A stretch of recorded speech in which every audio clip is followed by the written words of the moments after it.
So before we get to Governor Christie, big three. Number 3. My administration would be Donald Trump's worst nightmare.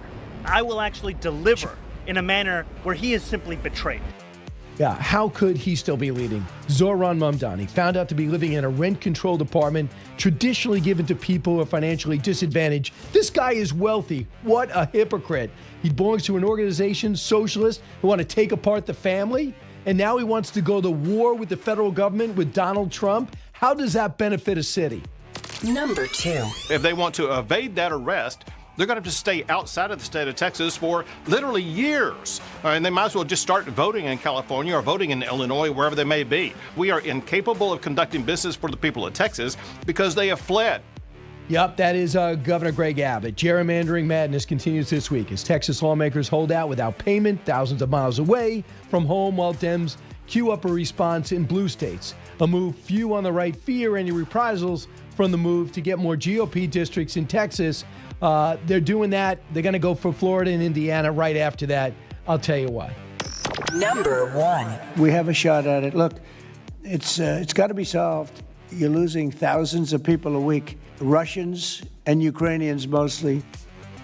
That's the President of the United States announcing there's going to be a summit in Alaska. A deal in Ukraine. I love the idea of meeting with Vladimir Putin, but I have no faith in Vladimir Putin. I hope Zelenskyy finds his way, even if it's in an adjoining room, so we could get something done and we don't have pledges and promises, because this is a war that's going on way too long. And it's stunning, I think, the Russians. They thought they'd have a 2-week jaunt. In fact, Joe Biden was sure of it, and it's not. It is, I'll tell you what, Ukraine is becoming, pound for pound, the best army in Europe, but they're paying a huge price. Governor Christie joins us now. Governor, welcome back. Thank you, Brian. Good to talk to you. Well, I promise one thing. I will not bring up New York baseball. Please don't. I have never seen, and you're a member of the Mets board, I've never seen two teams crater like these two teams have cratered. It's incredible. It's hard to watch. I'm so glad that we have an off day for the Mets today. We can't lose tonight, and I need a day off. I know, absolutely. So, Governor, let's talk about the race for the governor's mansion that you once ran. Jack Ciattarelli got so close last time. What about this time? Look, I think Jack has a real chance to win this race. People are tired after 8 years of the Murphy administration, the rising taxes. You know, Brian, state spending in New Jersey has gone from $34 billion in my last budget to now $58 billion in 8 years. It's incredible. Quality of life has not improved. In fact, it's gotten worse. And so I think Jack has a legitimate shot to win this thing in a year when people in New Jersey, I think, are growing very tired of one-party rule in the state. What's the budget if you're spending that much? Do you have any idea what the revenue is?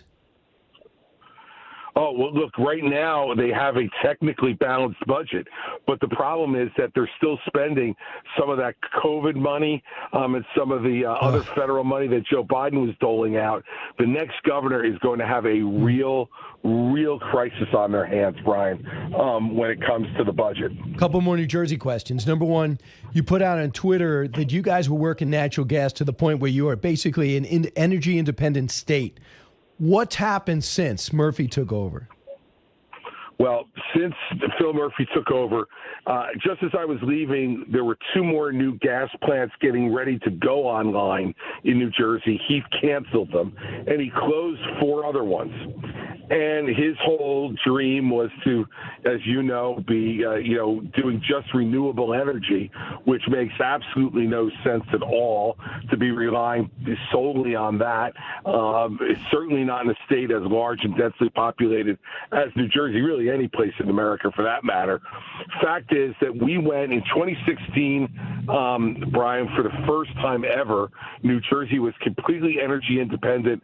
We produced all of our own energy inside the state. In 2017, my last year as governor, we became an energy exporter to other states. We were exporting electricity to other states that was generated in New Jersey. What's happened since then? 40% increase, 40, in people's utility bills. It is an outrage. It was all because of Phil Murphy and his energy master plan, and it has really cost New Jerseyans. And to be honest, Brian, even if Jack Ciattarelli won in January or was sworn in January, he would take another 2 years to get a new gas plant online because of the supply chain issues in getting those things up and running. So New Jerseyans are faced now with probably another 3 years minimum of increasing utility bills. So this is pretty crazy, but do you think in a positive way, Governor Christie, that people are waking up and breaking the green fever dream? And now that we have AI that needs so much more energy, and natural gas, we all know burns clean. So we all know that was a folly to begin with.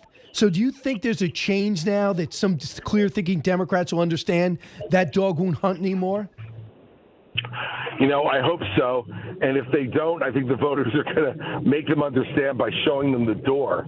In any place around the country, but especially in a place like New Jersey, which has extremes in terms of weather, really warm summers, really cold winters, your utility bills are in New Jersey, other than your property taxes, your biggest expense in running a household.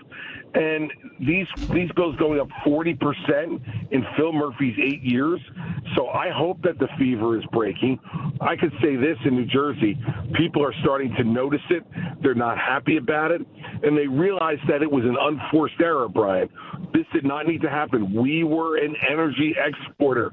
When I left office in January of 2018, we created more electricity in New Jersey than we needed. Now we are significantly an energy importer. So let's talk about crime and punishment. The president's having a press conference still going on. He's had it with happening in D.C. He's cracking down on the homeless situation, the encampments. He says it's a dirty city. I see it. It's getting slightly better. I was at Union Station about 2 weeks ago. I thought there was some improvements, but after the assault of one of his workers, one of his volunteers with Doge, he's had it. How do you feel about the crackdown using National Guard, FBI, and others? Well, look, it's a federal city, Brian, and I think the president is taking responsibility for what he needs to take responsibility for and what Joe Biden didn't take responsibility for. And there's no excuse for our nation's capital to be a crime-ridden place. And we have people from all over the world who want to come to Washington, D.C. I know. To see the seat of the greatest democracy. And when they walk around the city, we should be embarrassed. So I'm glad the president's doing what he's doing. I hope he does it well, because if he does it well, everybody who lives in Washington and everybody who visits Washington are going to benefit by it. Something else has changed since you ran for office is the Democratic Party has gone way left. Not my opinion, it's a fact, and it's a fear for Democrats.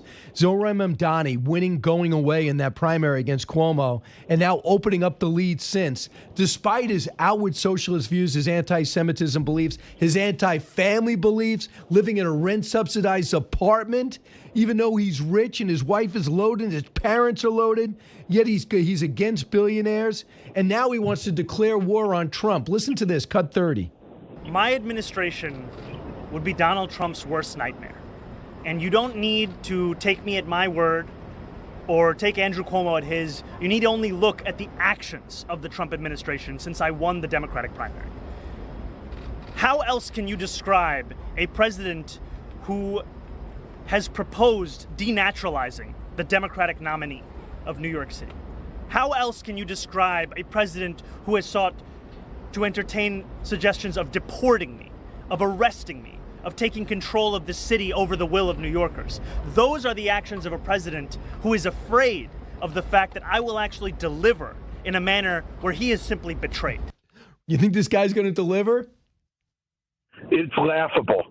This is a 33-year-old spoiled brat who has never run a thing in his life, and you're now going to turn over $113 billion city budget to this guy? The people of New York City have to be insane from a management perspective alone, this guy is grossly unqualified to run a corner grocery store, let alone the biggest city in the United States. And this, I'm not going to refer to him, Brian, publicly anymore other than as rent control Zoran. He is a disgrace to have the money he has and to be talking about affordability in New York, and he has a rent control apartment, an apartment that could be used by someone who actually needs that rent control to be able to help them to put a roof over their family's head. This is not a leader. This is a spoiled brat who needs to be defeated. So how do you explain that Governor Cuomo would let this guy close a 20-point lead, and now he's going to be a long shot to win? Now, is it because of Cuomo's past, the way he left office, or is it because of the way he ran? Look, I think that it was probably a bit of both, Brian. Andrew's resignation from the governorship obviously left a bad taste in some people's mouths in the state of New York. And secondly, he did not run the most aggressive campaign against Zoran. I think he believed the polls and didn't run the most aggressive campaign he could have. Let's also remember, too, Zoran Mondami, I have to give him credit for this. He turned out a lot of new voters who had never voted in New York City before and got a lot more votes than anybody thought he was going to get, not from people who had voted in the past, but people who had never voted before. And so those three things, I think, were the biggest contribution to it. But I think now Jim Walden, Andrew Cuomo, Eric Adams, and Curtis Sliwa need to get in a room and figure out who is the best person to defeat Mamdani. Because if they all stay in the race, Mamdani will win going away. So ABC is where you work now, one of the places. And Terry Moran used to work there. He got fired after he went after Stephen Miller on Twitter. But he said this. They, in an effort to be diverse, they got Hispanics and blacks and more women, all these things. But they said there's one way ABC did not change and did not diversify. It's no secret. There were hardly any people who supported Trump at ABC or other corporate legacy mainstream news networks. And this is bound to impact coverage, not so much of the malevolent bias, but more out of what a kind of deafness. The old news divisions don't hear many of the voices of the country because those voices aren't in the newsroom. You are in the newsroom, Governor. What's the truth? Look, I don't think that Terry is wrong. I think that everybody has known this, and I knew this when I was a public office holder, that most of the mainstream media, the people who covered us day to day, were liberal, had a liberal point of view, and that there's no question that it affected coverage, not only where I work at ABC, but everywhere else. And I think that's why they try to have people like me and Reince Priebus on there, who are the two main Republicans on ABC, to try to bring some conservative point of view there. And I think the rest of the networks are really no different, Brian, other than the one that you work for. They're no different. And you could say that. We could say what Terry said about ABC, about every other network other than Fox. Very interesting. The whole thing is a lot of times, instead of saying, I don't agree with Republicans or a conservative, sometimes they've never heard it before. Like I spend Sundays DVRing, going through it. I watch everything. I watch you every week. I have no interest in getting confirmation of my opinion. I want to find out what everyone's thinking. It makes this show better. I bring in sound bites that are contradictory, complimentary, whatever it is. But it seems to be a lot of times they have no idea what we're doing here. And I think it's with the late night shows too. Well, listen, there's no doubt that you can see what's happened with the late night shows. This is not Johnny Carson's late night. It's not even David Letterman and Jay Leno's late night. The next iteration of this is why it's failing. People don't want to just hear one point of view. Quite frankly, late at night, people really don't want to hear too much about politics. What they want to hear, they want to be entertained. And if they do hear about politics, they want to hear jokes about both sides. I know. Listen, Brian, you and I know there's plenty to joke about both sides. Yep. You shouldn't have a problem them finding jokes about Republicans and Democrats. But for some reason, these late-night hosts only find jokes about Republicans. They're not going for laughs, they're going for claps. And lastly, Governor, what's next for you? Have you thought about, I mean, are you glad you're out of politics right now and being a commentator? Do you want to get back in? You could run again for New Jersey governor. I could, and look, I hope that I don't find any need to have to do that. I hope that we elect a Republican this year, so that we can get our state back on the right track. But I never say I'm ready to retire, Brian. I think there's too many important issues, both in my state and in the country, for us to deal with. That we need people who are serious about making this country a smart, conservative place that leads the world. And, you mentioned on the run-up here that, President Trump going to meet with President Putin. Brian, I went to Ukraine in the fall of 2023. And anybody who spends any time there will tell you that these are extraordinarily brave, good people who need to be supported. So I hope that what President Trump does is go there and tell Vladimir Putin it is time for him to end this war and time for him to stop his aggression against the Ukrainians. And so I think about all those things on a regular basis. So I'll never say I'm ready to retire. Right. And I'm only 62, Brian, so still hopefully got a lot of years ahead of me. No, I know. No kidding. I just didn't know if it was going to be in politics or maybe hosting your show in the media. And by the way, I'm fully in support of Ukraine. I think you know that. Christie, always great to have you on. Thank you, sir. Brian, thanks so much for having me. You have a great week. You too.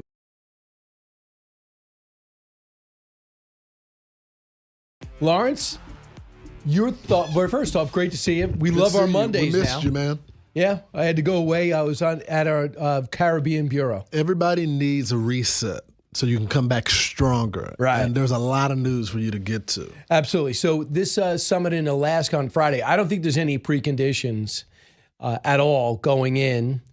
My hope is that Vladimir Putin realizes there's a huge downside if you embarrass the president. And he might be evil, but he's not dumb.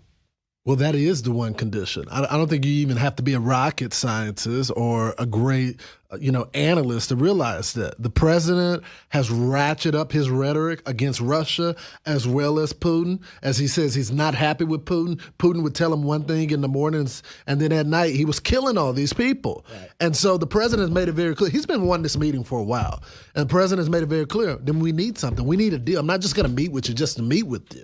So the question is, does Putin come to some type of agreement before? Now, what that is, I don't know.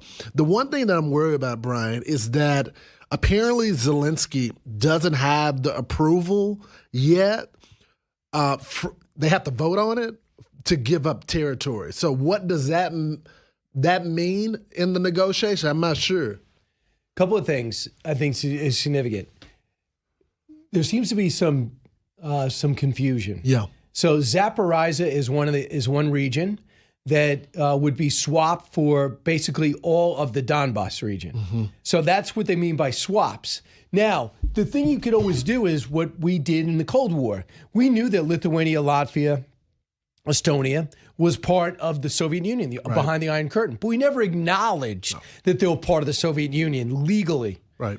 So we could do the same thing. We could say, all right, 20% of the country occupied by Russia, they're going to be there. We're not going to have the Ukraine's not going to have any push to take it back. Crimea too. But you don't acknowledge it because it was stolen. You can't acknowledge this type of and support this type of behavior. But you do have to look at reality. Right. Reality is it's going to be almost impossible for Ukraine alone to push back these troops. Then you factor in Russia's 17,000 North Korean troops, the Yemeni troops that they're using right now, Belarus. I mean, come on. Brian, I think the nitty-gritty details, that's going to come later on. I think the one thing that Putin has to agree to during this meeting in Alaska is a ceasefire immediately. There can't be any ambiguity on it. There has to be either 30-day, 15, 2-week. He at least has to agree to that. If the president doesn't walk away with that, expect the sanctions to go in, the weapons, the offensive weapons to go to Ukraine, all of that. Here's what Dave Ignatius said of the Washington Post. Cut 8. The swap that's important here is Ukraine might give up territory in exchange for real security and a guarantee that this war won't start again after these negotiations. And that's what I'm going to be looking for at Friday's meeting. Is there any sign that Trump has learned that a peace that's simply acceding to Putin's demands is not going to be a peace that lasts? If there is pressure on Russia, if Russia really gives up something, above all the desire to destroy Ukrainian independence, then we might have a real peace deal. So what does that mean? Does that mean that they get EU membership instead of NATO? Does that mean that they get conjoined with all of these countries from an economic standpoint, but not when it comes to a military standpoint? But it's almost synonymous. You know, your military interests and your economic interests are often joined together. Well, here's what I think is going to be it. They have to have international troops there. It's got to be a tripwire. UK has already volunteered. France says we'll put some troops in there. They could go over what it would look like. Now, that's a no-go for Putin, but there's got to be some give and take. 100%. So, and what Zelenskyy said, and I actually talked to the president last night about it, he's like, yeah, Zelenskyy said he's got to go check with people. He goes, oh, he has to. It's parliament. It's a democracy. He goes, well, he's got to get it done. They don't have a choice. All right, and it's true. I found a Gallup poll. A Gallup poll, they asked the Ukrainian people 2 years ago. They said, here it is. Let me get this. Okay. This Gallup poll was conducted in early July. 69% of Ukrainians said they favor a negotiated end to the war as soon as possible. 24% said keep fighting. When they asked the same question in 2022, 73% favored Ukraine fighting until victory. Wow. But now you're watching. So, for example, you go on the front lines, we'll fight it. Right. Now the drone warfare, That's they're going right. after hospitals and homes and oil and gas and apartment buildings. Too much. It's going after civilians, and you know it's almost a video game in a sense with real world consequences. It's become a drone war, back and forth, back and forth. So again, we'll see what happens at this meeting. I think it would be a win for the world if we can get an immediate ceasefire. Does Putin play that game, or is he trying to? Is this the KGB guy that's coming at trying to play mental games with the president? We'll see. So here's what Mike Pompeo told me last night on One Nation. What he says, that what could happen if they drop the ball Friday, cut 7. I know it's complicated with the Chinese Communist Party, but they are a real adversary, and we ought to impose these sanctions against them, against the Brazilians, against everyone who is using this sanctions regime to their benefit. We can't let them get away with this. We have to put pressure on the Russian economy. We know how to do this. We did it against the Iranians and Trump won. President Trump can do it against the Russians now and put real pressure on Putin to get the ceasefire that President Trump wants and a good outcome for the United States of America. I think what also the secretary is alluding to, because the president has made it very clear, hey, if you want to trade and do business with Russia, you're going to have hell to pay when it comes to the economic sanctions as well as the tariffs. And he was talking about India. Many people want to see China. Now, my sources in the administration say, you know, there's a lot of other back and forth going on with China, but that's going to come as well. The pressure on China when it comes to their business with Russia, that's going to come right now. They're just kind of phasing out. Will that happen? We'll see. So interesting with China, because today's the deadline for them to get some type of framework, right? Correct. Today's the deadline. And what they're doing is interesting is with President Trump, he looked at it and says, I got to avoid at all costs them taking Taiwan. Right. Now, I don't know if we have the naval capacity right now to stop an immediate invasion of an island that's just miles away from them 100%. that they've been doing dress rehearsals on. So what they got to do is make the economic risk seem too formidable. And also, China is really into this pride thing. They're always about being insulted. Right. So president's playing that game. So if he's trying to work the nuances of this deal, and all of a sudden we hit him with 100% tariffs on oil, I'll get there. But I would slam Brazil, though. I would slam Turkey. But the idea that he's not aware of it, Brian, and doesn't want to go after China, that's simply not true. He's just weighing other economic factors. There's multiple wars going on right now, economically and, of course, on the battlefield as well. So I think the China stuff is going to eventually come. All right. So when we come back, I tell Lawrence in what way our family took his advice when we return.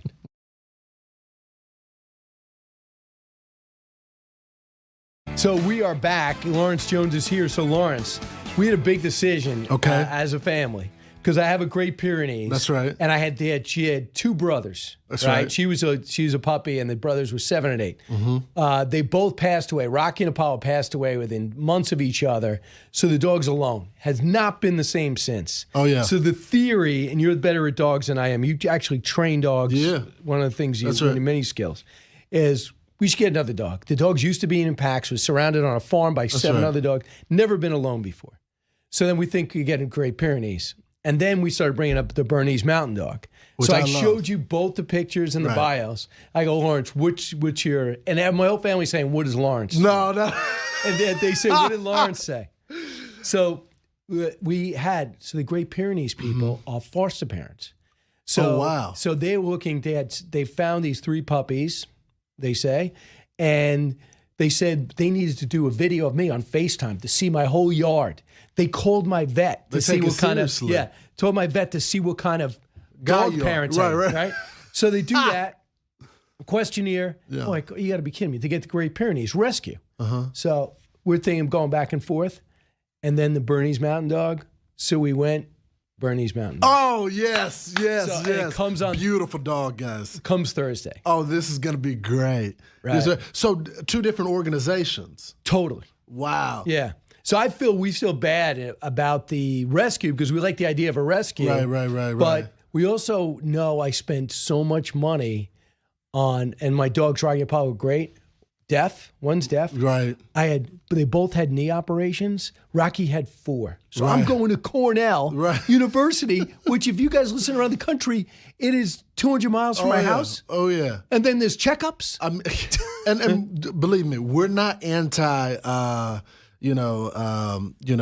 shelters and all that. Oh, I'm all for that, but you don't know that your you have background. to take into consideration, I work with mostly on a farm dogs, which, you can track their lineage, their genetics, and so you pretty much know what runs in the family. Yeah. You don't have that luxury when it comes to going to a shelter. So good on you. You've done your public service. I think it's okay to get the mountain dog. You think so? 100%. Okay. You know what I love too? Like when you look into the family's background, it's never like, hey, he was runner-up. No, they're all champions, right? Like these are champions. That's like, important. 3rd place. No.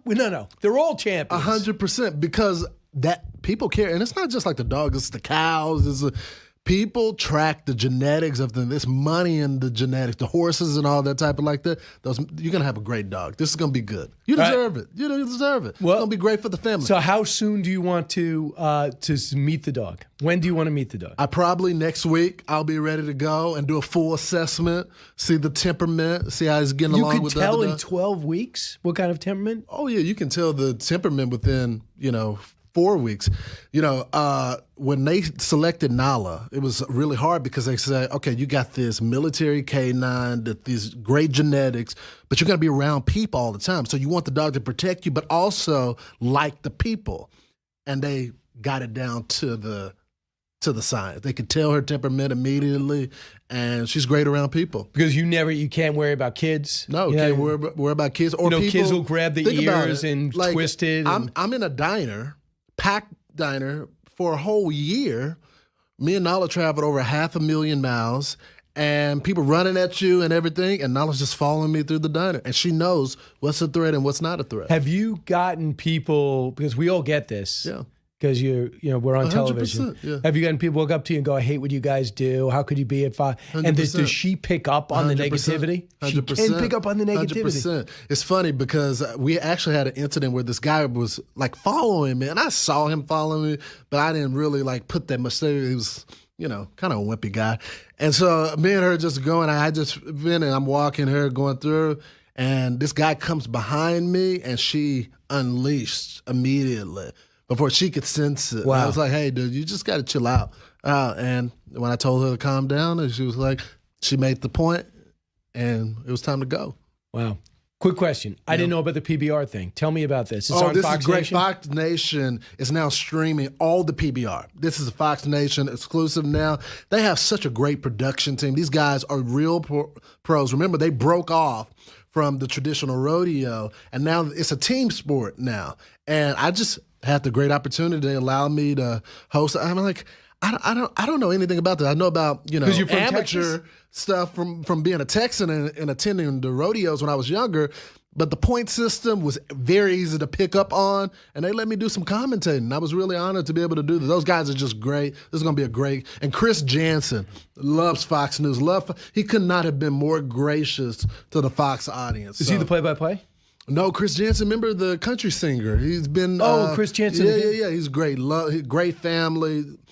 Canceled the day on his tour to come out here to show love to the audience. And this is one of 12 different events Fox Nation is going to be doing with PBR. And right now it's streamed. It's streaming right now. Yep, on Fox Nation. Only on Fox Nation. It's a pretty good gift for us. Well, it's great. And it looks there's some of the on the sizzle reel already. It's So the big question is, have you changed your vacation around to make yourself available in Texas August 23rd in Dallas? Let me tell you for the something. History, Liberty, and Laughs that's streaming on Fox Nation. Brian started some drama when it comes to this situation because I'm speaking at another event, a veterans event this day, and the organizer has a veterans K9 event as well. Oh. And I go train with my dog, and the lady that's running the event say, "Hey, I got a bone to pick with you. Are you not showing up to this event for the veterans?" I'm like, "What are you talking about?" Well, Brian Kilmeade has said that you're going to be in Dallas.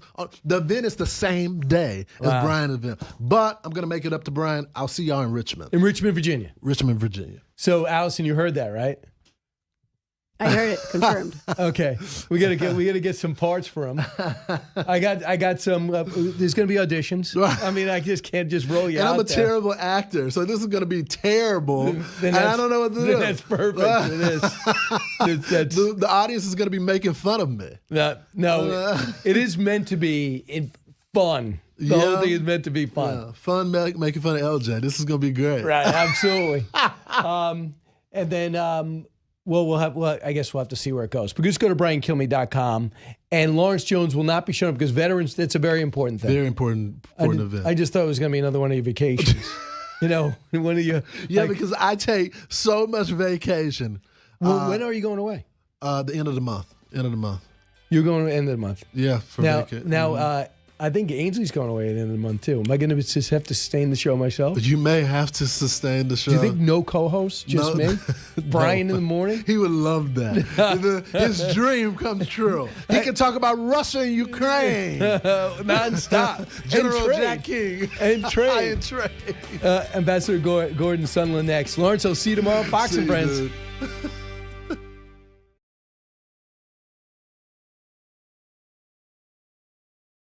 We're going to have a meeting with Russia.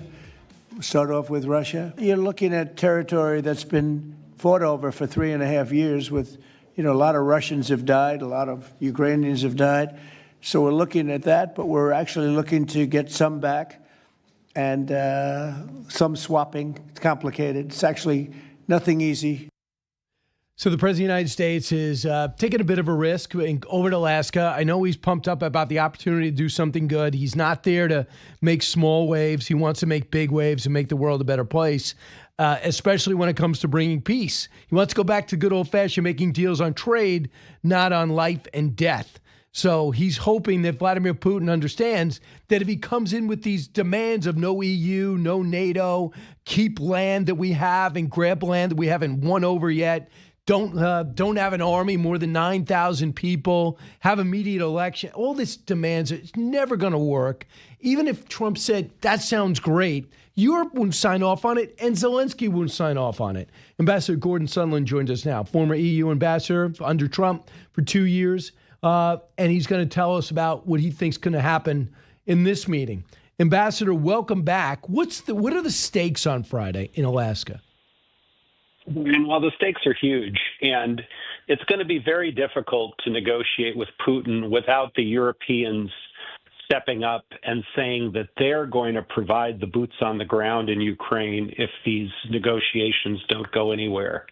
That's the first piece. The second piece is the discussion with Putin has to be almost like a backwards discussion, which is regardless of what land we allow you to keep or to take or whatever, what do we get to do to you if you invade again?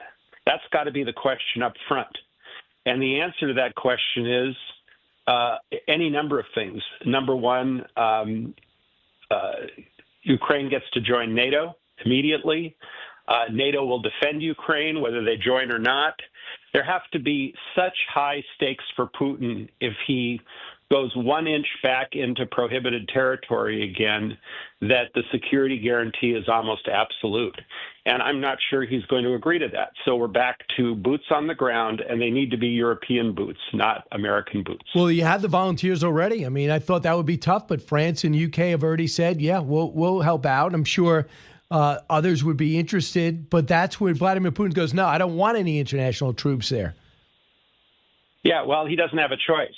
Look, Russia is so weakened. If you just took the Scandinavian countries alone, Norway, Sweden, Finland, Denmark, just those countries alone, without even including Germany, France, the UK, they could crush Russia just on their own.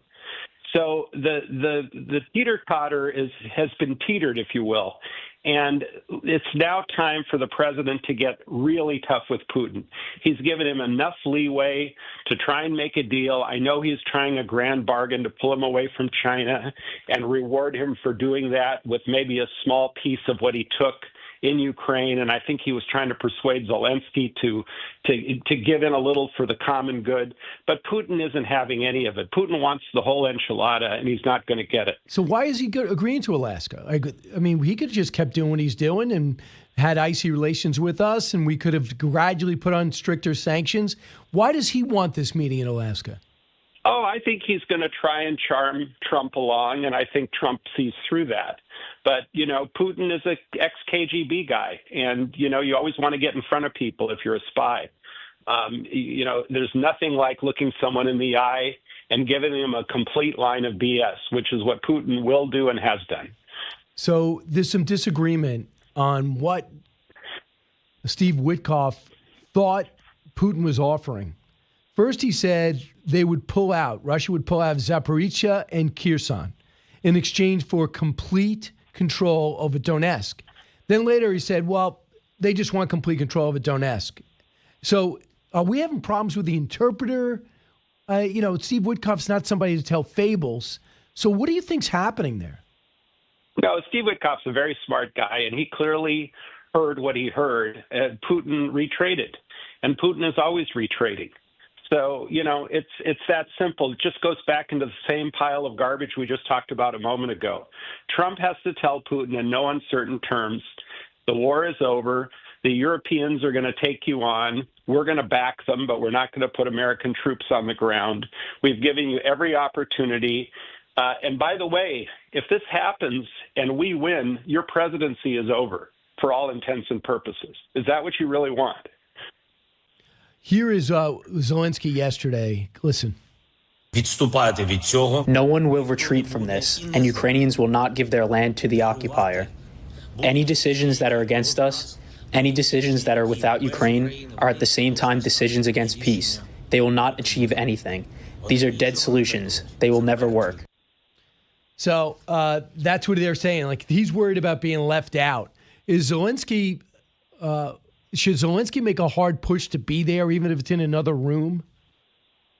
No, I think Zelenskyy actually has more gravitas by saying, if you don't want me there, talk all you want. There will be no deal without our consent. It's in our Constitution. We cannot give things away without, parliamentary consent, and that may require a constitutional amendment. And I assume, I'm not an expert on Ukrainian constitutional law, but I assume it's as cumbersome as amending our Constitution. So that, by enshrining that into their Constitution, they did a very smart thing. It prevents someone from waking up on the wrong side of the bed and making a bad deal for the long-term good of the country. Here is the NATO General Secretary, Marc Rutte, cut 4. He is still the main threat to the Western alliance. There's no doubt. And I think it is very good that President Trump will test him. And we'll see how far he can get on Friday, starting this process. We had a great NATO summit under his leadership, committing to 5% defense spending. So that is a clear signal to our main threat, which is Russia, that we are serious. On Friday, it is important to see how serious Putin is. And the only one who can do that is President Trump. So it's really crucial that that meeting takes place. It will not be the final say on this. There will not be the final deal on this. Of course, Ukraine will have to be involved and Europe, but it is important to start the next phase of this process. So, he's been an advocate for Trump. He feels he understands President Trump, understands what an asset he's been in terms of getting other NATO allies to put up more money and take this whole thing more seriously. Germany now looks like they're going to build up their military. So by telling NATO, don't count on us if you're not going to come across with your own investment, I think helped his organization. And I think he's still backing Trump while still laying out his beliefs. Well, first of all, the relationship between Rutte and Trump has been absolutely tremendous. Jan Stoltenberg and Trump had a decent relationship. And frankly, Stoltenberg told me one day, in a moment of candor, when he was listening to Trump railing against the Germans for, not even coming up above 2%, that this guy is the best effing dues collector we've ever had. And the problem in Trump 1, Brian, was that he was confronted with so many other headwinds in the form of 2 impeachments and a lot of lawfare. He was never really able to follow through. He's got a little more clear sailing this time, and you could see in a few months what he was able to do that multiple presidents from both sides of the aisle were unable to do with NATO. You know what? And Ambassador, I know you thought about this, talking about Ambassador Gordon Sondland. How much damage was done to U.S.-Russian relations that, Vladimir Putin does a great job doing damage to the West. Get it. And that's his focus. He feels he's oppressed and he's been done wrong. But when you make up things that he did, that he didn't do, and blame him for it, and then Trump goes, it doesn't sound like him, and then you think about Helsinki, and now we're getting all these revelations about how this was a plot and plan to destroy his presidency. Here's Devin Nunes on the new revelations that have come forward with the annex to the Durham report that was just exposed. Cut 39. What Brennan never did during that time period, is tell us. He never came to me as chairman of the House Intelligence Committee in 2016 and said what he told Obama. Through all the investigations in 17 and 18 and 19 and 20, he never said that, I had told Obama and these people about the Clinton, the Steele dossier and all of that. That Clinton was coming out with a new story that Trump colluded with Russia. Right. That happened in August of 16. He had a lot to say. So Nunes is so frustrated, but he was ahead of his game. Give me the European perspective of how this was viewed. You know something? I don't think the Europeans care one way or the other. The Europeans want to be left alone by Trump. They love the status quo. They liked their deal before the tariffs went into place, before he had the big negotiation. When you have 2 parties to a deal and one party is advantaged, the party that's advantaged never picks up the phone and calls the party that's disadvantaged. So the Europeans don't really want to talk to us. They were happy. And Trump said, you've been happy for 50 years. It's now our turn. And that's why he pushed this, whole trade realignment. And, the Europeans are now going to have to pay in the form of these tariffs and some barriers that have been dropped. And I don't think Trump is done there. I think that was the first bite of the apple. I think he's going to ask for a lot more in the coming couple of years. And the Europeans should buckle up because it's high time that the U.S. put their foot down in terms of access to our market. Okay, I'll have a better question. What do you think it did to Russian-U.S. relations? We know there's always going to be a challenge. But to go blame them for the stuff they didn't do, when they had intelligence that Hillary Clinton was doing this, about to blame them in order to stop Trump, what do you think they were thinking? How did it affect relations? You know something, you're not going to like my answer, Brian, but these things don't really affect relations in terms of the structural membranes within our relations with Russia. They don't affect the fact that we sanctioned India for doing business with Russia. That doesn't affect our underlying relationship with India. These things are very, very solid relationships that are in each country's self-interest. And there's what I would call it a cosmetic protest. where, someone like a Modi or Putin says, how could you do that to us? We've been, friends for so long. In Putin's case, we were allies in World War II. In Modi's case, I was just over to see you and you were so nice to me. But that's all cosmetic. The structural relationship is just the same as it's always been. No, I like you. Whatever the answer is, I like. So whatever you think, that's why you're here. So, but for example, the one thing that didn't happen, they were afraid to have early meetings because it would have reinforced the whole collusion scenario. So if you want to establish, a lot of these presidents come in, they go, let me just establish. Only with the New York Times. That's the only one who would have said collusion. and the Washington Post and CBS and ABC Okay. and CNN and MSNBC. Well, when I say the New York Times, I mean they and their subsidiaries. Yeah, no, I hear you. Do you worry about they were being too tough with India? No, I don't. I think a lot of signals have been sent to India that we need you to back off on the Russian energy deal. We need to be able to squeeze Russia. We have so many things going with India right now in terms of defense, in terms of intelligence. There are a lot of, bridges between us and India right now that this is cosmetic protest for internal consumption. Modi has no choice. He has to condemn what Trump did. But in terms of fundamentally kissing us off, not going to happen. Absolutely not. All right, Ambassador. So I'll talk to you after Friday. My fingers are crossed so we make some progress here. Sounds great, Brian. Nice to be with you. Ambassador Gordon Sondland.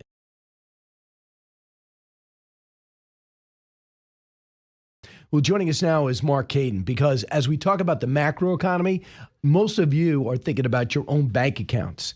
And something's been done in the big, beautiful bill. It's not getting enough attention. And let's bring in Marc Cadin to talk about it, CEO of Finseca, a trade association representing over 10,000 financial planners across the country. Welcome, Marc.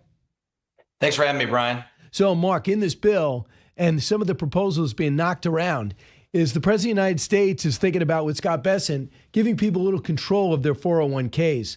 How will that affect the average household? Well, he's done a couple of really interesting things. On 401ks, he's opened up the investment options for alternative investments, which are usually just reserved for the ultra wealthy. So that's an exciting development that just happened. But Brian, the other thing that I really love that he's done is in the one big beautiful bill, he has these new Trump accounts. So, we all know that we need to get more Americans saving earlier, saving in the right ways. And people just sort of talk about it. They talk and talk and talk. Well, the president and the Congress have done more than just talk. They've created new accounts, and they're actually going to seed some dollars into those accounts for every child born after January 1st. So these Trump accounts, I think, are really exciting. So how long will that go on for? So it's a pilot program. It's going to go starting in January 1, 2026, and it's going to go through 2029. So they're going to sort of see and experiment and how it happens. But what's cool is the fact that the $1,000, you think about the miracle of compound interest. I loved your opening because most people sort of think about, okay, what does all this mean for me? The miracle of compound interest, $1,000, and it's going to get basically locked up for 18 years. That can mean real money when somebody turns 18. And if they hold it into their 50s and 60s, it could be $500,000 of savings just through the benefit of compound interest. So it sort of unlocks the market and gets people more access to savings and participating in the in a way I think that's going to be over time transformational. So it's only a 3-4 year pilot program to start, but I think it's going to take root, and hopefully this is something that is built on in future Congresses. So going back to the 401k, how will it help to be able to directly manage your money? And does that open up more opportunity for financial planners? Yeah, well, there's no question. A 401k, the qualified plan savings accounts it is one of the largest sources of financial savings in this country. Trillions of dollars literally are saved in qualified plans. And it is their own money. People are deferring their money. They get matched by their employer. But the exciting new development that the president has done is open up the available investment options. And some of these alternative investments, which has been only reserved for people at the ultra high net worth or super rich, these access to these investments are going to help them increase the returns they get on their savings. And then you couple that with financial plans and getting more people access to a financial plan through somebody who really knows what they're doing. It's just going to mean more savings for people that they can rely on in retirement. Right. I think that would certainly help. The other thing we're finding out with Gen Zers is that, in particular, very few even know what their credit score is.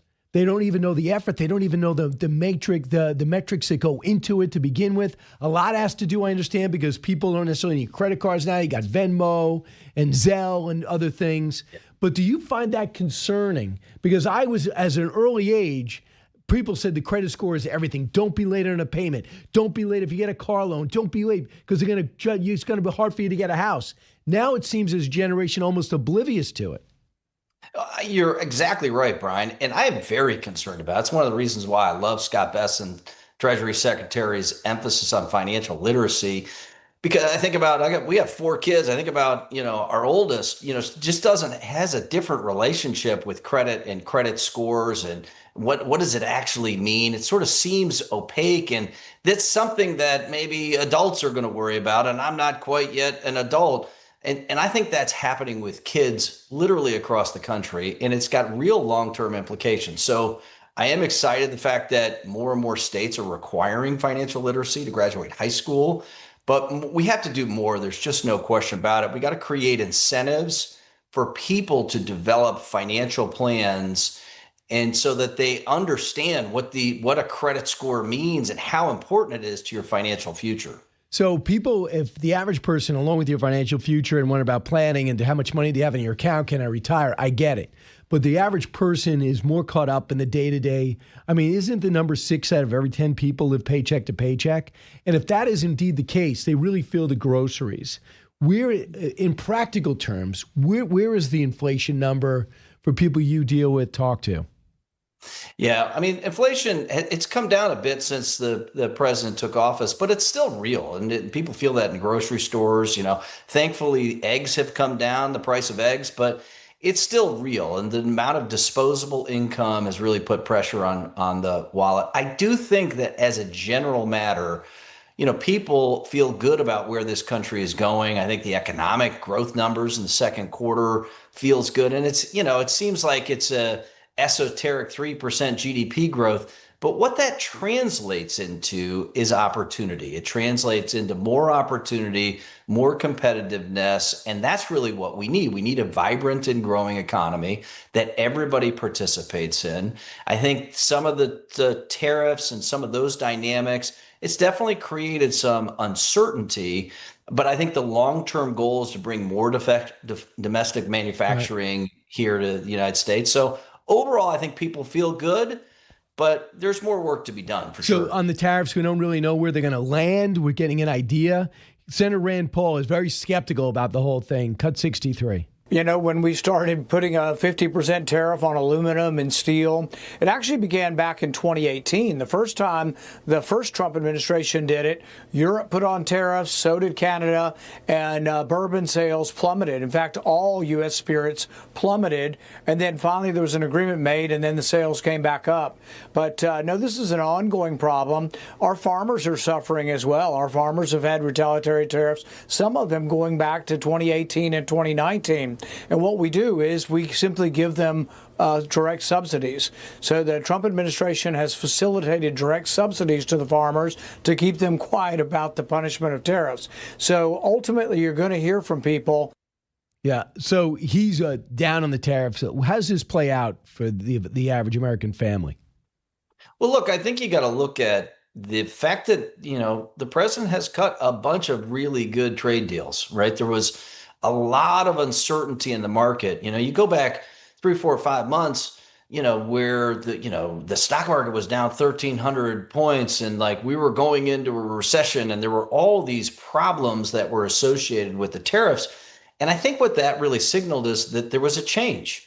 And you look at where the market's now, it's sort of record high after record high after record high. And again, that we need to get more people access to the markets. It's one of the reasons why I'm excited about the Trump savings accounts. But the reality is this has to play out. And the president clearly is seeking leverage. He wants to bring more domestic manufacturing onshore.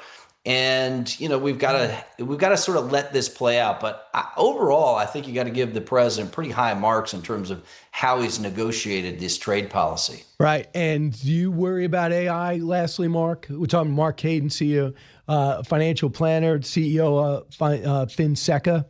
Do you worry about AI and the elimination of jobs? So many people I talk to wondering if their job is safe. Do you have a clue what we're about to experience? Well, I think we do have to look back at the last job numbers. And while the economic GDP was up 3%, we had sort of an anemic job growth number, 73,000, I think it was, of the last numbers. And yeah, I do worry about these transition challenges. As we've seen, anytime there's a big shift in technology, a big shift, that we've got a workforce that it moves more like a battleship. It's not probably as nimble as we'd all like it to be. So yeah, I do worry about some of the transition issues associated with AI, because as we've seen company after company report record earnings and they're doing really well, but it hasn't translated into the robust job economy. But over the long term, there's just no question it's really good. It's going to make us better, more efficient, more effective. But we've got to navigate some of these transition issues. I just want you to respond to what Tim Cook said from the White House, cut 60. In addition to the American manufacturing program, we're also significantly growing our investments in AI, including expanding data center capacity in North Carolina, in Nevada, in Iowa, in Arizona, and Oregon. So we're going to keep making investments right here in America. We're going to keep hiring in America. And we're going to keep building technologies at the heart of our products right here in America. Because we're a proud American company, and we believe deeply in the promise of this great nation. There's got to be some follow through, but what kind of jobs is he talking about?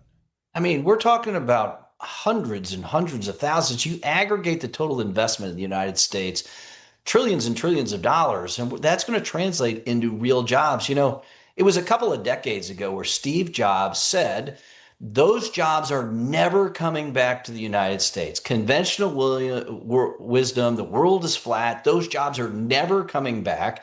And here you have Tim Cook talking about and promoting the fact that they're investing more in the United States. So that's, again, where there's definitely going to be some transition challenges. I think the president called it some bumps in the road as it relates to trade policy, as it relates to technology and artificial intelligence. But the thing that makes me so excited is that this country it's like a rocket ship getting ready to take off. So I feel really good about where we are. Our members across the country, they're talking to their clients, got to navigate some stuff, but overall, we're definitely headed in the right direction. I know. We just got to find a way to get that deficit down, and hopefully the tariffs will do that. $500 billion maybe this year. It will certainly help. That would balance my checking account.